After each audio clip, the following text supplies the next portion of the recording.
جو supreme court میں جو انٹرم آرڈر آیا وہ یقیناً وقف کی جائیدادوں کو بچا نہیں پائے گا، کیونکہ آپ جانتے ہیں کہ جو انٹرم آرڈر ہے وہ صرف سیکشن 3C جو کلیکٹر کو اجازت تھی اس کے اوپر کسی حد تک روک تھام لگائی گئی۔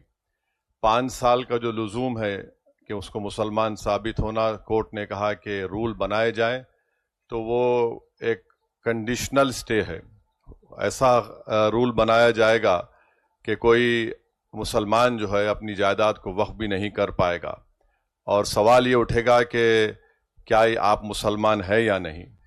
دوسری بات یہ ہے کہ ہم لوگ خوش نہ ہوں کہ سیکشن 3C پر روک لگ گئی۔ ایک ڈیزگنیٹڈ آفیسر ہوگا جو تحقیقات کرے گا، اور دلی میں 123 پراپرٹیز ہیں جس کا DDA کہتا ہے کہ ان کی جائیداد ہے، جس میں ایک مسجد کے امام محب اللہ ندوی صاحب ہیں۔ تو آپ لکھ کر رکھ لیجئے کہ ان 123 پراپرٹیز پر بھی بھارت کے وزیر اعظم کی نظر ہے کہ کیسا اس کو حاصل کیا جائے ایک ڈیزگنیٹڈ آفیسر سے۔ تیسری بات یہ ہے کہ آثار قدیمہ ASI کے تحت آپ سچر کمیٹی اٹھا کر پڑھیے، 170 پراپرٹیز سچر کمیٹی نے لکھا اپنی رپورٹ میں جو وقف کی ہیں، آثار قدیمہ کے ماتحت ہیں، ان کا قبضہ ہے، یہ انکروچر لکھا ہوا ہے ورڈ۔ اب سپریم کورٹ نے اس پر سٹے نہیں دیا تو اس کا ہوگا یہ کہ جہاں یہ جائیداد وقف تھی اب یہ وقف نہیں رہے گی۔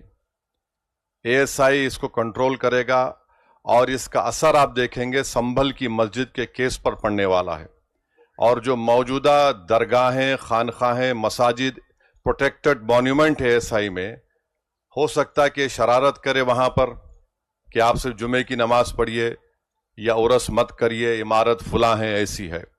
لیمیٹیشن ایکٹ تلنگانہ، آندھرا، تمل ناڈو میں ہندو اینڈومنٹ بورڈ کے اوپر لیمیٹیشن قانون نافذ نہیں ہوتا ہے، اس پر بھی سپریم کورٹ نے سٹے نہیں دیا۔ تو یعنی جہاں جہاں وقف کی پراپرٹیز پر اللیگل انکروچمنٹ ہے، قابض لوگ ہیں، وہ مالک بن جائیں گے۔ اور تیسری بات یہ ہے کہ شیڈول ٹرائب ایریا میں وقف اگر آپ کی بھی پراپرٹی ہوگی تو آپ وقف نہیں کر سکتے۔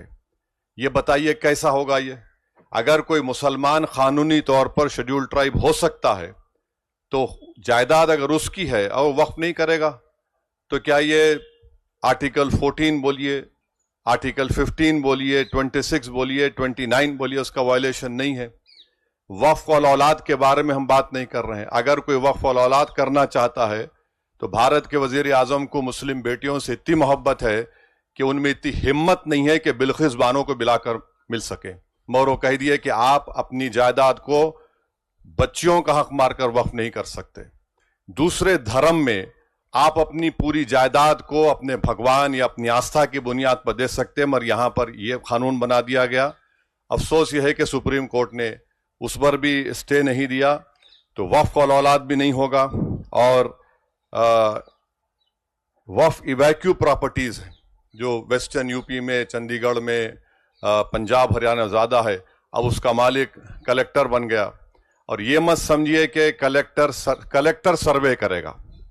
اب جب کلیکٹر سروے کرے گا تو کلیکٹر ریاستی حکومت کے ماتحت کام کرتا ہے، اور کلیکٹر ایسا سروے کر کے بولے گا یہ پراپرٹی نہیں ہے وقف کی۔ تو اگر آپ بنیادی طور پر ہم یہ کہہ سکتے ہیں کہ یہ جو سپریم کورٹ نے انٹرم سٹے دیا ہے اس سے وقف کی پراپرٹیز برباد ہو جائیں گی، اور یہ BJP کی حکومت جہاں جہاں جن ریاستوں میں ان کی حکومت ہے وہاں پر وہ وقف کی پراپرٹیز کو برباد کر دیں گے۔ اور حیرت انگیز بات یہ ہے کہ پارلیمنٹ میں ڈیبیٹ سے 10 منٹ پہلے لوک سبھا میں 4 سے 5 امینڈمنٹس پیش کیے گئے اسپیکر کی اجازت سے۔ اس میں شیڈول ٹرائب کا تھا، ٹرسٹ کا تھا۔ ٹرسٹ اس لیے بنایا گیا کہ اب کوئی پراپرٹی بامبے ٹرسٹ ایکٹ کے تحت وقف ہے، تو مودی نے کہا کہ میرے دوست کو بچانا ہے، انہوں نے ایک یتیم خانے پر اپنا عالیشان محل بنایا ہے، تو انہوں نے کہا کہ اب ٹرسٹ جو پہلے بنایا گیا اور اب بنایا جائے گا وقف کی پراپرٹی نہیں ہوگی۔ تو یہ پورا ایک منصوبہ بند طریقے سے مسلمانوں کی مساجد کو، وقف کی جائیدادوں کو چھیننے کے لیے یہ قانون بنایا گیا۔